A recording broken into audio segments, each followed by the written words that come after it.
Hi guys, this is Dan from Magic Pachinko with another short video on a vintage Pachinko machine. Today we're featuring a fully restored 1975 Nishijin Model B.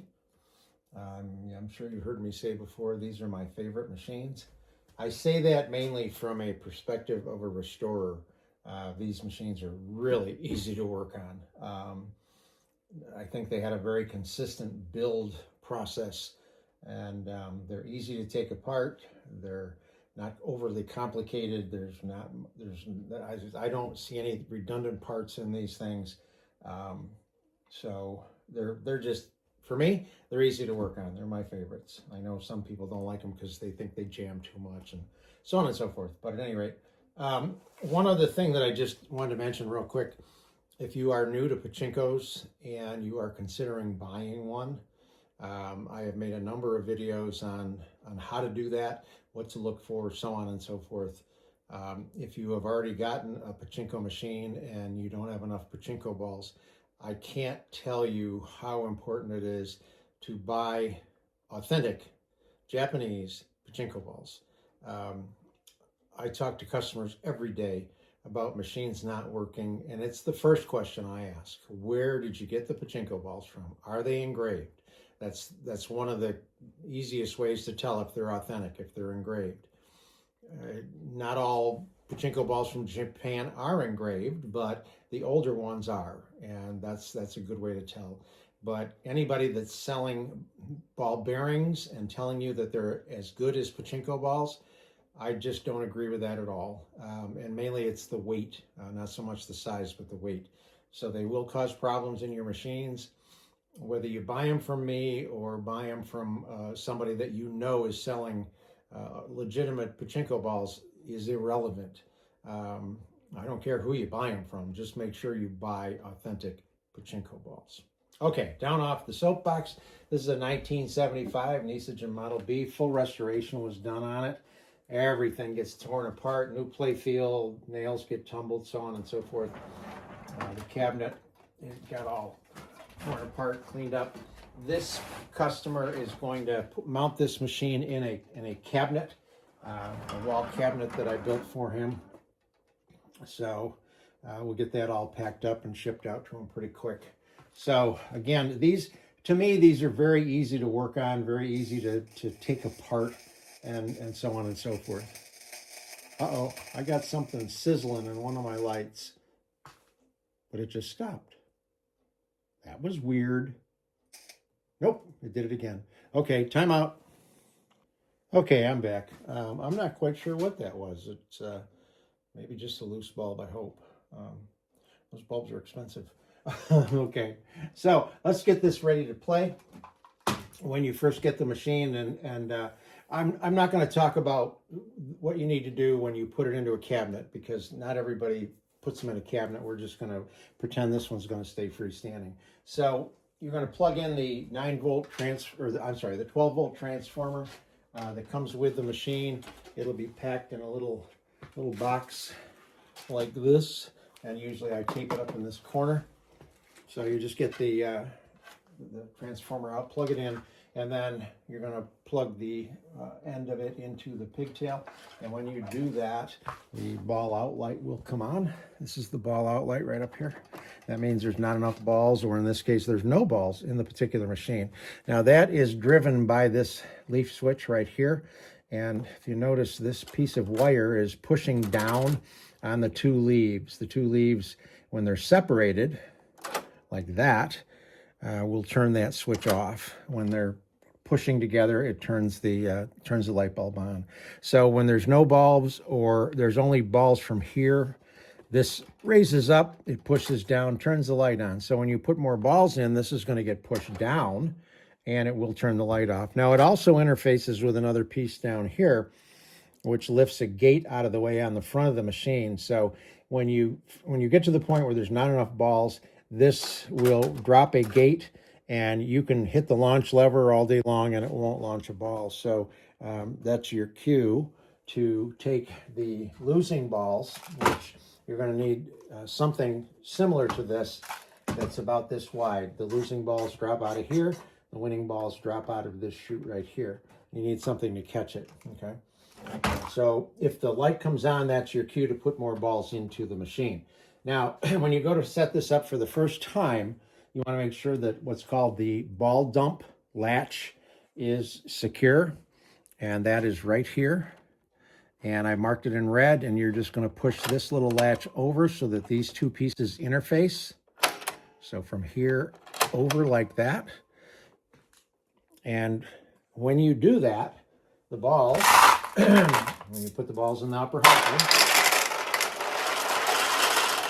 they run from the upper hopper across the upper feed chute into the turnaround, over in the lower feed chute, and down into the upper hopper. That's my homer. Okay.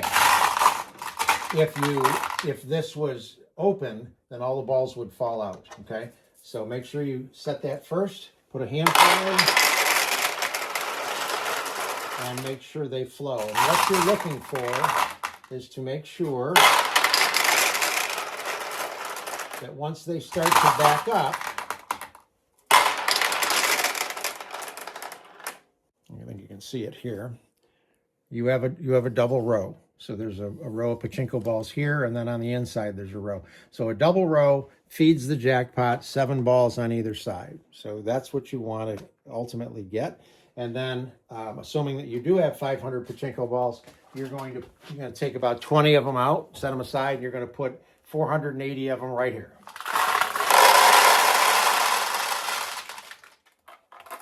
So I'll just take a small handful and put that there. So this has an abundance of balls. This is full. The double tracks are full. The jackpot has 7 balls on either side. Your machine is now loaded properly. One more thing we need to do to get it ready for play, and that is to make sure that the seesaw is tipped in the right direction. So the seesaw is in right here, and it's that white piece of plastic in line with my finger, okay? And you want it tipped up like it is now, rather than tipped down. You want this end up rather than down. And I'll show you. If it's down, there's a little plunger right here, and I've got it marked with a red arrow. You're just going to push up, and it will take that seesaw and bring it up. So here's how a pachinko machine actually works. You launch balls. Anytime a ball goes into the machine, it gets captured within the confines of this big plastic piece. It drops down onto a ramp right down about here. The ramp rolls the ball down into the seesaw. The weight of the ball will tip the seesaw. The ball rolls out. It comes over to here and drops onto the end of the jackpot arm. It will push the jackpot arm down. That interfaces with a backward C arrangement.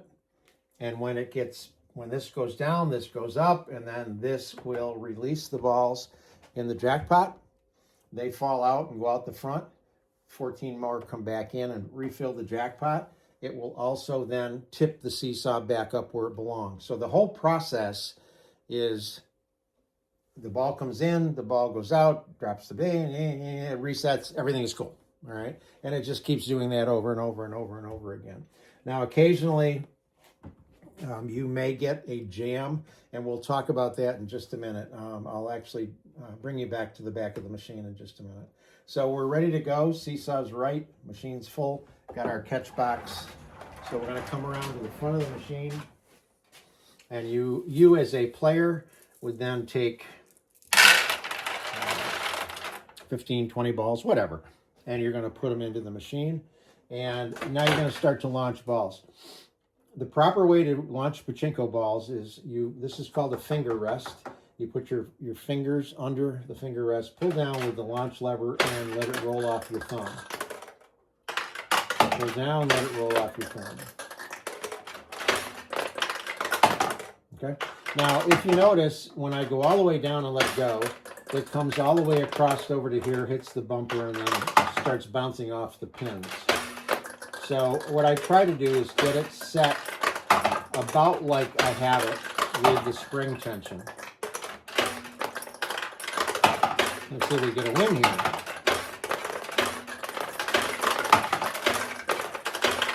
There we go.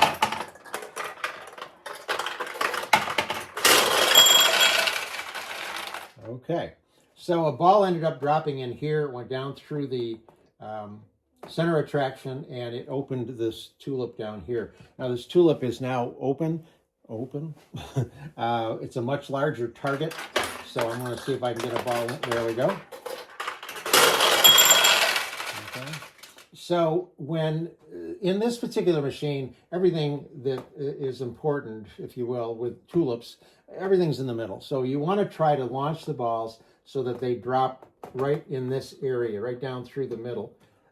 These are pay pockets. They don't open and close, but on most machines you have tulips on either side, and sometimes they'll be open or closed. So my point being is that when you launch a ball, it goes over to the right. If you want one to drop on the left, you still want to go all the way down to make sure it loads a pachinko ball onto the launch ramp, but then just let go a little bit, and like that, and then it'll go down the left side. And you get real used to that.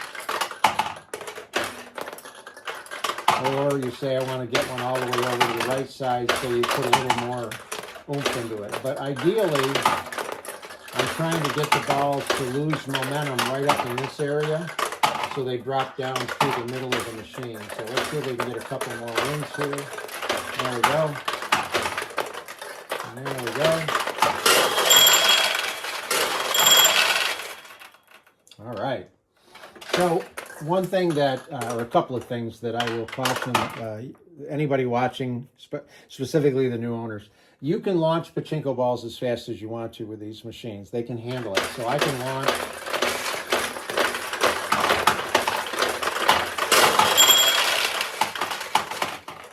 launch very quickly. Kids like to launch fast, but they have a tendency of slapping the launch lever.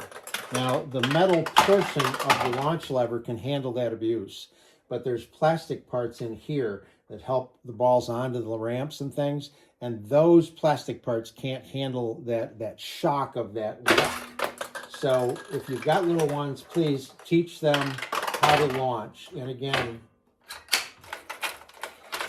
all right, that every once in a while a ball gets stuck, and if it does, they don't feed, so all you got to do is wiggle them, and then they'll feed back down into the launch shooter.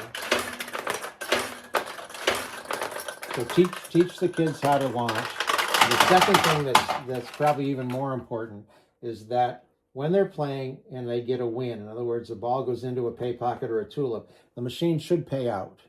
If it doesn't, you need to teach the kids and yourself to stop playing, turn the machine around, and find out why it didn't pay out.